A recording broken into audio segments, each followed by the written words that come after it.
Good morning students and welcome to +2 biology class. आज जिस chapter को हम लेके आए हैं वो है ऑर्गेनिजम्स एंड पॉपुलेशंस। तो इस चैप्टर में हम सबसे पहली चीज़ जो पढ़ेंगे that is ecology. What is ecology? It is a branch of science और biology that deals with the study of interactions and inter relationships between organisms and their environment. तो इकोलॉजी हमारे पास साइंस की वो ब्रांच है जो किस किस के बारे में स्टडी करती है? Study of interactions and inter relationships between organisms and environment. जो लिविंग ऑर्गेनिजम्स हैं वो अपने एनवायरनमेंट के साथ किस तरीके से इंटरेक्ट करते हैं और उन दोनों के बीच में क्या क्या रिलेशनशिप्स है, उसकी स्टडी को हम कहते हैं ecology. The term ecology was coined by Ernest Haeckel in 1869। जो टर्म है इकोलॉजी ये सबसे पहले अर्नेस्ट हैकेल ने दी थी 1869 में। अभी जैसा कि हमने इसकी डेफिनेशन से देखा कि ecology deals with the study of relationships of living organisms with the environment. यहाँ पे हम किस किस के स्टडी कर रहे हैं? लिविंग बींग्स की एंड एनवायरनमेंट की। तो इसलिए इसे हम एनवायरमेंटल बायोलॉजी भी कहते हैं। तो हमारे पास दो मेन कंपोनेंट्स हैं यहाँ पे, एक तो है लिविंग बींग्स और दूसरा है एनवायरनमेंट। तो लिविंग बींग्स को हम कहते हैं biotic factors and they include the living organisms.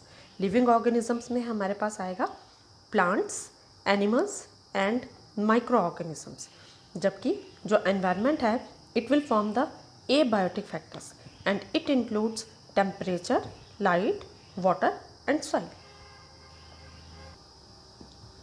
अब हमारे पास आता है लेवल्स ऑफ ऑर्गेनाइजेशन। तो ऑर्गेनाइजेशन क्या है? Organisation is a systematic arrangement of smaller and simpler components into larger ones. Organisation हमारे पास वो अरेंजमेंट है जिसमें हम छोटे और सिंपल कंपोनेंट्स को बड़े कंपोनेंट्स में अरेंज करते हैं।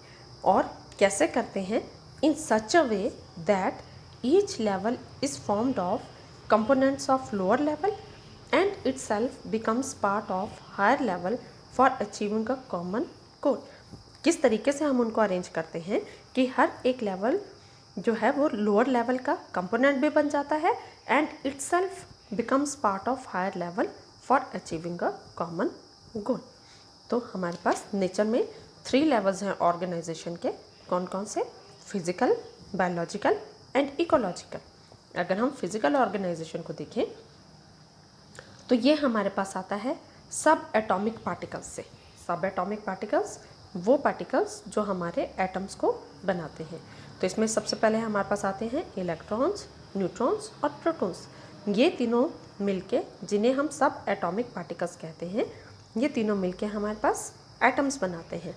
और बहुत सारे एटम्स हमारे पास मिलके मॉलिक्यूल्स एंड कंपाउंड्स बनाते हैं। ये कंपाउंड्स जो हैं ये 3 तरह के हो सकते हैं: mixtures, collides and crystals.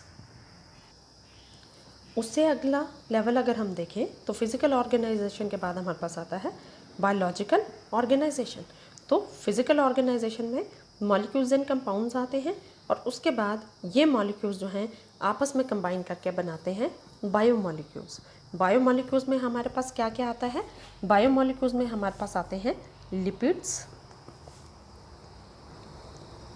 Lipids, proteins,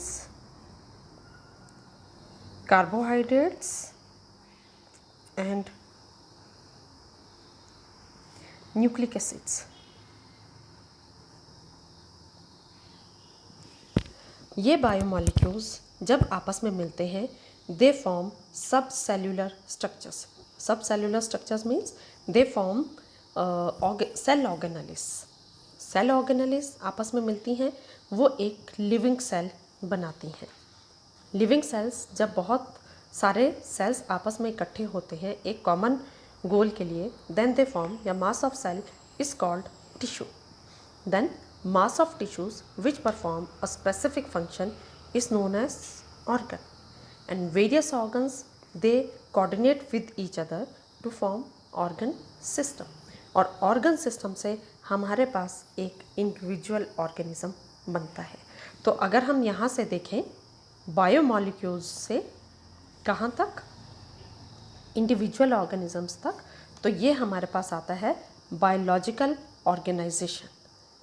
अब बायोलॉजिकल ऑर्गेनाइजेशन के बाद हमारे पास जो नेक्स्ट ऑर्गेनाइजेशन है that is ecological organisation. Ecological organisation हमारी स्टार्ट होती है जब इंडिविजुअल ऑर्गेनिज्म बनता है, तो वो अकेला तो रह नहीं सकता, उसके साथ वो अपने एनवायरनमेंट के साथ भी इंटरेक्ट करता है और वो बनाते हैं पॉपुलेशन। तो पॉपुलेशन क्या है? Population is the number of individuals of the same species at the same time in a particular area और स्पेस। तो इसको हम कैसे कह सकते हैं? Number of individuals of same species at the same time in a particular area। एक particular area में कोई भी पर्टिकुलर इंडिविजुअल्स जो हैं एक ही स्पीसीज़ के, उनकी कंसंट्रेशन कितनी है, उनका नंबर कितना है, that forms population of that particular area. उसके बाद हमारे पास आता है बायोलॉजिकल कम्युनिटी। बायोलॉजिकल कम्युनिटी या इसे हम बायोटिक कम्युनिटी भी कहते हैं, बायोटिक कम्युनिटी भी कहते हैं। तो बायोटिक कम्युनिटी हमारे पास क्या होती है? It is the assemblage of population of different species in an area. एक पर्टिकुलर एरिया में जो अलग अलग पॉपुलेशंस हैं उनकी कितनी स्पीसीज प्रेजेंट है, that forms a biotic community and these population interact among each other, क्योंकि वो एक दूसरे के बिना जीवित या जिंदा नहीं रह सकते। उसके बाद ये बायोटिक कम्युनिटीज़ आपस में मिलकर बनाती हैं हमारे पास इकोसिस्टम। तो इकोसिस्टम क्या है? It is a self sufficient and self-regulated part of nature which is composed of biotic community and physical environment. It consists of ecosystem में हमारे पास क्या क्या आएगा? Biotic community plus physical environment।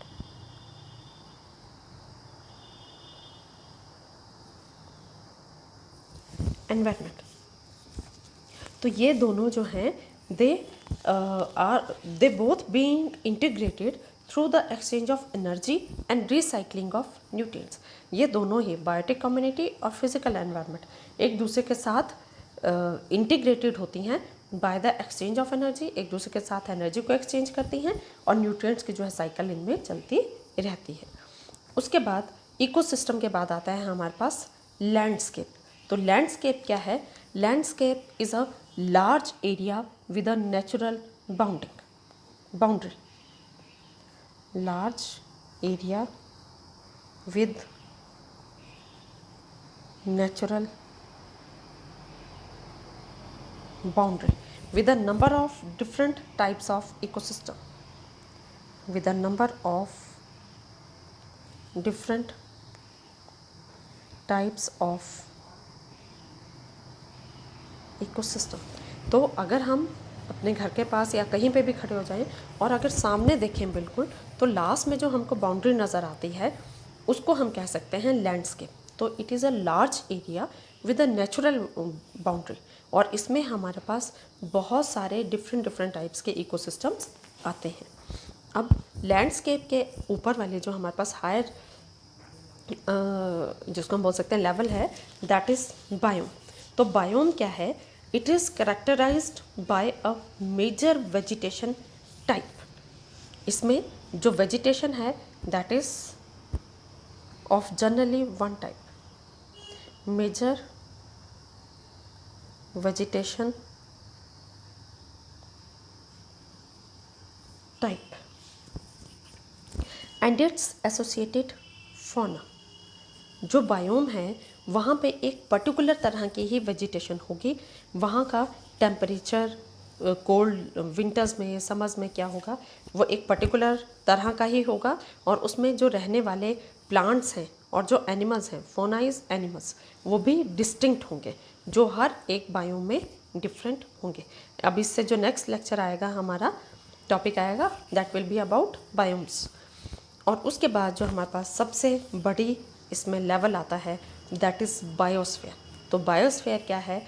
It is the area where life exist, area where life exist, जहाँ पे life है उसे हम बायोस्फीयर कहते हैं। तो बायोस्फीयर में हमारे पास लाइफ होने के लिए हमको 3 चीज़ें चाहिए। कौन कौन सी? Land, water and air. तो बायोस्फीयर हमारे पास वो पार्ट है जहाँ पे हमारे पास ये तीनों चीज़ें प्रेजेंट है, लिथोस्फीयर, हाइड्रोस्फीयर एंड एटमॉस्फेयर।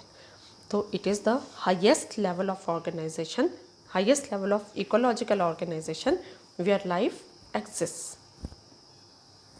इसी टॉपिक में हम एक और चीज़ भी पढ़ेंगे, habitat, micro habitat and niche. What is habitat? It is the area, अगर हम सिंपल वर्ड्स में बोलें तो हैबिटेट क्या है?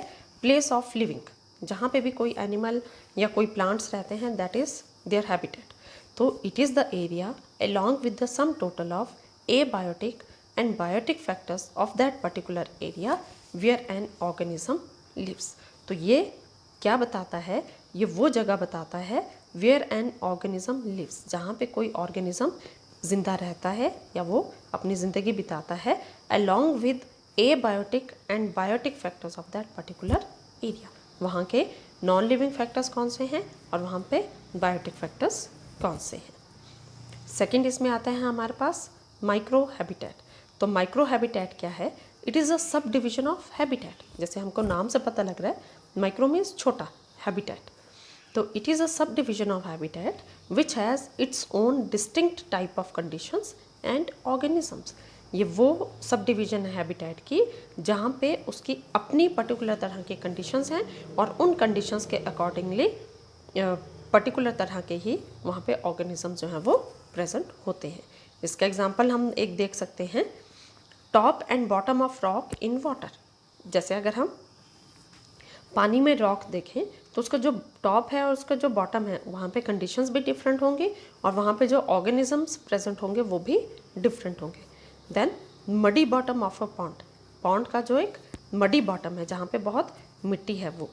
Tree canopy, tree canopy means tree का जो ऊपर वाला पार्ट है, जो ऊपर का जहाँ पे ट्रीज उसका राधा इसको सबसे ऊपर वाली जो लेयर है that is known as tree canopy. And floor of a forest, forest का अगर हम उसका फ्लोर देखें तो यहाँ पे सभी तरह में कंडीशंस अलग अलग हैं। जैसे अगर हम ट्री कैनोपी और फ्लोर ऑफ अ फॉरेस्ट की बात करें तो ट्री कैनोपी में जो सनलाइट है वो मैक्सिमम होती है, टेम्परेचर वहाँ पे ज़्यादा होगा। जबकि फ्लोर ऑफ अ फॉरेस्ट में अगर वहाँ पे ट्रीज़ बहुत ज़्यादा हैं तो फ्लोर पे वहाँ पे सनलाइट नहीं पहुँचेगी, वो डार्क होगा, दोनों के टेम्परेचर डिफरेंट होगा और अल्टीमेटली जो वहाँ पे ऑर्गेनिजम्स प्रेजेंट होंगे वो भी डिफरेंट होंगे। व्हाट इज़ निश? निश और इकोलॉजिकल निश is a specific part of habitat of an organism which represents. निश क्या है? हैबिटेट का एक स्पेसिफिक पार्ट है जो क्या रिप्रेजेंट करता है और range of conditions it can tolerate. वहाँ पे कौन कौन सी कंडीशंस होंगी जो वो टॉलरेट कर सकता है। Second is diversity of resources it utilises, कौन कौन से रिसोर्सेज को ये यूटिलाइज करता है। And third and most important is distinct functional role it plays in ecological system. तो किसी भी ऑर्गेनिज्म का उस पर्टिकुलर इकोलॉजिकल सिस्टम में क्या फंक्शनल रोल है उसको रिप्रेजेंट करता है। So that's all in this video. Thank you and have a nice day.